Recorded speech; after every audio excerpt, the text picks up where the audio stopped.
मटेरियलच्या बाबतीत जे तुम्ही बोलला हं.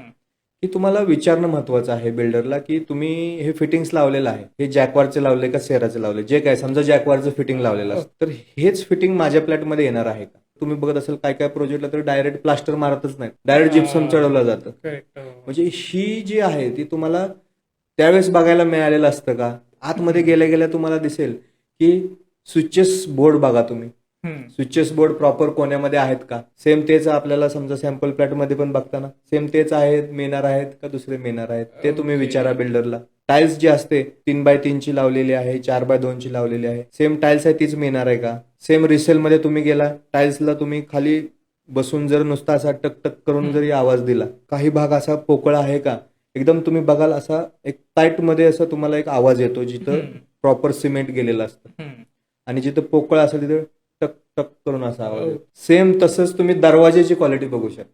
बर. जो मेन डोअर आहे तुमचा त्याची साईज किती आहे, 30 mm आहे, 35 mm आहे. शक्यतो 35 mm चे मेन डोअर्स असतात, 30 mm बेडरूमचे डोअर असतात. त्यामध्ये पण लॅमिनेटेड आहे का पीव्हीसी ह्याच्यामध्ये केलेला आहे ओके. तो तुम्ही बघू शकता. नंतर तुम्ही सॅनिटरी फिटिंग्स मध्ये जर बघाल तर नळ जे असतात कोणत्या ब्रँडचे बनलेले आहेत त्यामध्ये पण दिसतंय वरून जॅकवार, पण ते खरंच जॅकवार आहे का कॉपी केलेला आहे. ओके. तो जो मिक्सर वगैरे असतो तो खोलल्यानंतर तुम्हाला ओरिजिनल आहे जॅकवार का वर नुसतं नाव लिहिलंय जॅकवारचं. ओके. स्लायडिंग विंडो असते त्याला काच लावलेली असते, 16 गेजची आहे, 18 गेजची आहे. विचारा ना तुम्ही. याच्यामध्ये कसं असतं 18 गेजची आणि 16 गेज मध्ये पण फरक आहे. तुम्ही मला 18 म्हणजे जास्त आहे म्हणजे चांगले असेल म्हणजे कॉमनली लोकांना वाटतं, ज्यांना अभ्यास आहे त्यांना समजतं, पण 16 गेजची चांगली असते, ओके. 18 गेजची हलकी येते. आणि ते ओढताना तुम्ही बघितलं ओढताना सुद्धा जी 18 गेजची असते एकदम लाईटली पुढे येते बर. आणि 16 गेजची हेवी वाटते ओढताना. ओके. हे ओढताना सुद्धा तुम्ही ते ठरवू शकता की ते मटेरियल कुठलं वापरलेलं आहे.